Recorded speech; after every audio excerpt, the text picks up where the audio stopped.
ఓం నమ శివాయ. మీ అందరికీ కూడా శుభం జరగాలని కోరుకుంటూ మహాపర్వదినమైన మహాశివరాత్రి శుభాకాంక్షలతో మరో కొత్త వీడియోతో మీ ముందుకు వచ్చేసిందండి మన ఛానల్. ఈరోజు మనం ఈ వీడియోలో 2025వ సంవత్సరం ఫిబ్రవరి 26వ తేదీ బుధవారం రోజు ఆ బోలాశంకరుడు లింగోద్భవంలో ఆవిర్భవించినటువంటి మహాపర్వదినమైనటువంటి మహాశివరాత్రి రోజు ఇంట్లో అఖండ దీపం పెట్టుకోలేని వారు ఆ ఫలితాన్ని పొందే విధంగా ఇంట్లో సులువుగా పూజ ఎలా చేసుకోవాలి, దీపము, అభిషేకము, ఉపవాసము, జాగరణ, నైవేద్యం ఏమి పఠించాలి, అసలు ముఖ్యంగా ఈరోజు ఏమి చేయాలి, దానాలు, ప్రతి ఒక్క విషయం కూడా ఈ వీడియోలో చూద్దాము ఫ్రెండ్స్. ప్రతి నెల కూడా వచ్చే శివరాత్రిని మాస శివరాత్రిగా జరుపుకుంటాము. కానీ పరమేశ్వరునికి ప్రీతికరమైనటువంటి మాఘమాసంలో కృష్ణపక్షంలో వచ్చే చతుర్దశి నాడు మహాశివరాత్రిగా జరుపుకుంటాము. ఈరోజే ఆ పరమేశ్వరుడు అర్ధరాత్రి 12 గంటల సమయంలో లింగోద్భవంలో ఆవిర్భవించాడని మన పురాణాలలో ఉంది. ఈరోజు ముఖ్యంగా మనం చేయవలసినది ఏంటంటే, మనకి గరుడ, స్కంద, పద్మ, అగ్ని, శివపురాణాల ప్రకారం మహాశివరాత్రి రోజున ఎవరైతే ఉపవాసం ఉంటారో వారంతా పరమేశ్వరుడికి బిల్వపత్రాలతో పూజలు చేయాలని, అంతేకాదు ముఖ్యంగా ఈరోజు ఏమి చేయలేని వాళ్ళు కూడా భక్తి శ్రద్ధలతో శివలింగంపై రాగి పాత్రలో నీరు పోసినా కూడా ఆ శివయ్య ఆశీస్సులు తప్పక లభిస్తాయని, ఇక అర్ధరాత్రి సమయంలో మనము ఈరోజంతా కూడా జాగరణ ఉండి, అలా జాగరణ ఉంటే కనుక శివయ్య నరకం నుంచి రక్షిస్తాడని, మోక్షాన్ని ప్రసాదిస్తాడని, ఇంకా ఈ ఒక్క రోజున చేసే ఉపవాసం జాగరణ ఉంటే చాలు, ఎటువంటి తీర్థయాత్రలు, వ్రతాలు కూడా చేయనవసరం లేదని మన పురాణాలు చెబుతున్నాయి. ముఖ్యంగా మనం ఏంది అని అంటే, అభిషేకం చేయడము, బిల్వపత్రాలతో అర్చన చేయడము, ఉపవాసము, జాగరణ, ఇంకా శివనామస్మరణతోటి గడిపితే గనక ఆ బోలాశంకరుని అనుగ్రహంతో ఇంట్లో అందరికీ కూడా ఆయురారోగ్యాలు, అష్టైశ్వర్యాలు, ఇంట్లో ఉన్న కష్టాలన్నీ కూడా తొలగి మరణానంతరం శివ సాన్నిధ్యాన్ని పొందుతారని పురాణాలు చెబుతున్నాయి. మనకి పేరులోనే ఉందండి మహాశివరాత్రి, శివరాత్రి అని. అంటే మనం అన్ని పండుగలు కూడా పగల చేసుకుంటాము, కానీ ఈ పండుగని మాత్రం మనము రాత్రి సమయంలో చేసుకుంటాము. చక్కగా ఈరోజు పొద్దున్నే ఇల్లంతా కూడా శుభ్రం చేసుకొని తడిబట్ట పెట్టుకుంటామండి. కానీ ఈ పటాలు అవన్నీ క్లీన్ చేసుకోవాలనుకున్న వాళ్ళు ఈరోజు బుధవారం వస్తుంది, ముందు రోజు మంగళవారం క్లీన్ చేసుకోము కాబట్టి సోమవారం రోజు క్లీన్ చేసుకోవచ్చండి. అన్ని పటాలు తుడుచుకొని బొట్లు పెట్టుకొని క్లీన్ చేసుకోవచ్చు. లేదు అనుకుంటే మనకి ఇంకా బుధవారం పగలు చేసుకోవాలి. రోజు ఇల్లు శుభ్రం చేసుకొని చక్కగా తడిబట్ట పెట్టుకొని ఇంటి ముంగడి చక్కగా ముగ్గులు పెట్టుకొని గడపకి పసుపు కుంకుమలు రాసుకొని బొట్లు పెట్టుకొని పువ్వులతో అలంకరించుకుంటాము. మనము పొద్దున్నే ముగ్గు వేసుకునే వాళ్ళు పొద్దున్నే వేసుకొని సాయంత్రం వరకు ఉంచుకోవచ్చు. లేదా పొద్దున చిన్న ముగ్గు పెట్టుకొని సాయంత్రము మంచిగా రంగులతో అలంకరించుకొని చక్కగా సాయంత్రము పెట్టుకోవచ్చండి. మనము ఈరోజు చేసుకునేది రాత్రి పూజ కాబట్టి చక్కగా రాత్రి చేసుకుంటాం. పొద్దున అయితే యథావిధిగా పూజ చేసుకుంటాము. ఉండేవాళ్ళు పొద్దునంతా కూడా ఉపవాసం ఉంటారు. కొందరు సాయంత్రం వేళ నుంచి, అంటే సాయంత్రం 6 నుంచి తర్వాత రోజు సాయంత్రం 6 వరకు ఉపవాసం జాగరణ ఉంటాము. మెయిన్గా అయితే యథావిధిగా పూజ చేసుకుంటామండి.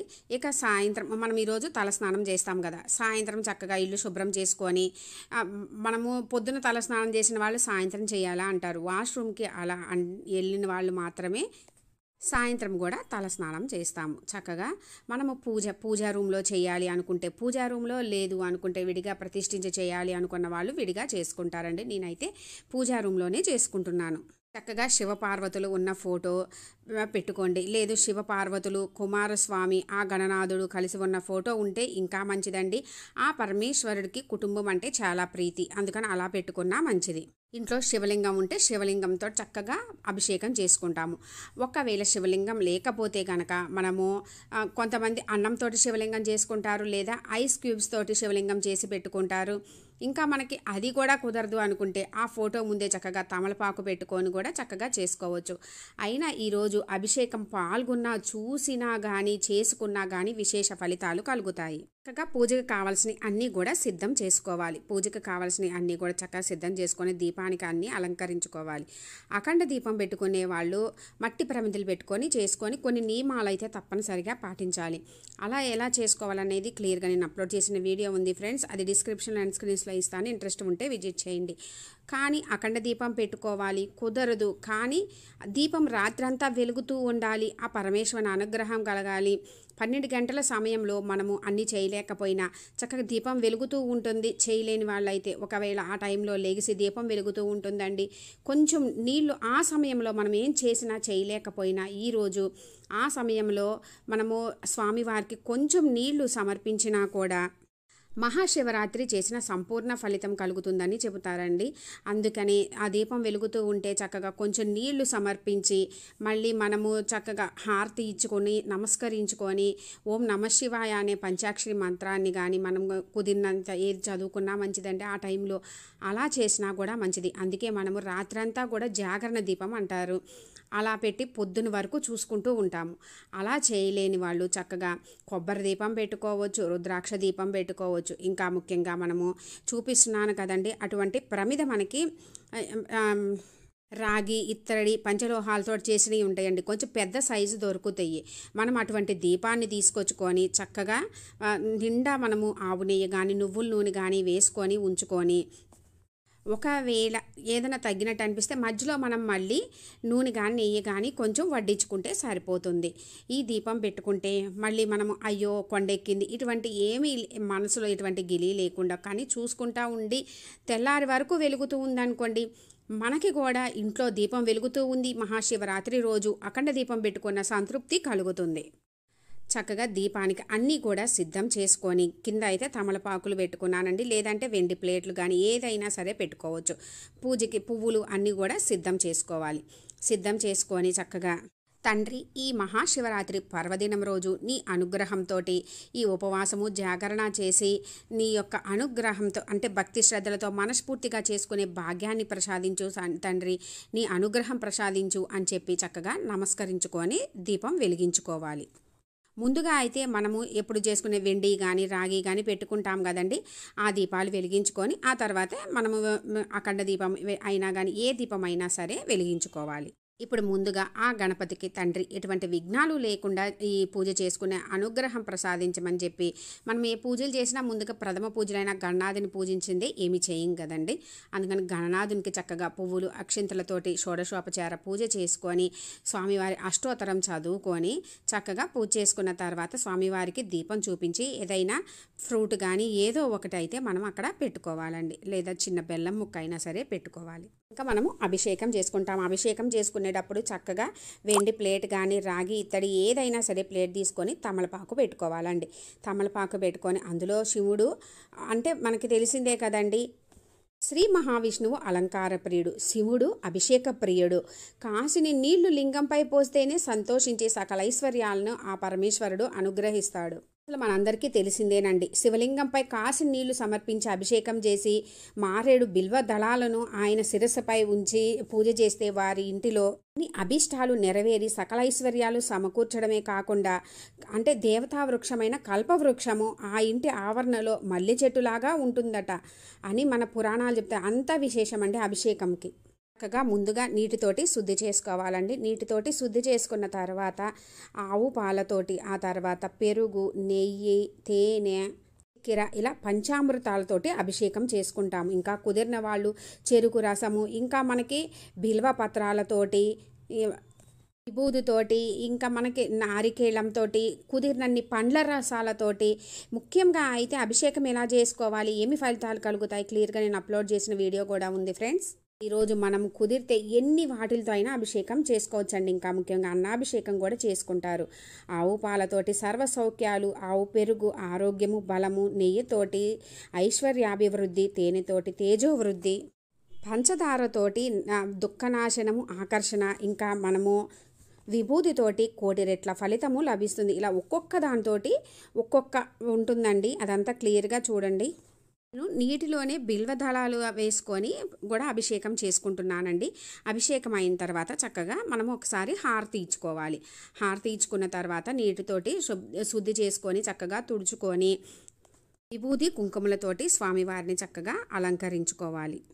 చక్కగా అలంకరించుకున్న తర్వాత నేను వెండి ప్లేట్ ఒకటి తీసుకొని స్వామివారిని నందీశ్వరిని పెట్టుకొని చక్కగా పువ్వులతోటి అలంకరించుకుంటున్నానండి. చక్కగా అలంకరించుకొని ఈరోజు నైవేద్యంగా మనము ఈరోజు అంటే ఉపవాసం ఉంటాము, ఏమీ తినము కదండి. అందుకని ఫ్రూట్స్, డ్రై ఫ్రూట్స్, ఇంకా కుదిరితే ఆవు పాలతోటి ఏదైనా చేసైనా మనం పొంగల్ కానీ, లేదు అనుకుంటే క్షీరాన్నము, ఇంకా పాయసము ఏవైనా చేసి పెట్టవచ్చండి. నేను పాయసము, డ్రై ఫ్రూట్స్, అన్ని రకాల ఫ్రూట్స్ అయితే పెట్టుకుంటున్నానండి. ఈరోజు స్వామివారికి చిలకడ దుంప అంటే స్వీట్ పొటాటో కూడా పెడతారండి. ఇంకా ఏ ఫ్రూట్స్ అయినా సరే పెట్టుకోవచ్చు అనమాట. చక్కగా ఫ్రూట్స్ పెట్టుకొని స్వామివారికి బిల్వ దళాలు, పువ్వులు, మనకి స్వామివారికి శివలింగం పువ్వులు ఇలా ఉంటుందండి, ఆరెంజ్ కలర్, ఆ పువ్వులు దొరికినా కూడా చక్కగా ఇప్పుడు అమ్ముతారు. అన్ని రకాల పువ్వులతోటి స్వామివారికి ప్రీతికరమైనటువంటి ఏమైనా చక్కగా తెచ్చి మనం పెట్టుకోవచ్చు. చక్కగా శ్రీ శివ అష్టోత్తరము, లింగాష్టకము, రుద్రము, నమకము, ఇంకా ఏమి చదవలేము అనుకున్న శివ పంచాక్షరి స్తోత్రమైనటువంటి ఓం నమ శివాయ ఈ నామాన్ని జపిస్తూ ఈ రోజంతా గడిపినా కూడా మీరు ఏమి చేయలేకపోండి. ఈ రోజంతా ఈ నామాన్ని గడుపుతూ ఆ స్వామివారిని తలుచుకుంటూ ఉండండి. మనకి కలిగే సంతోషం కానీ ఆ పుణ్యం కానీ అంతా ఇంత కాదు.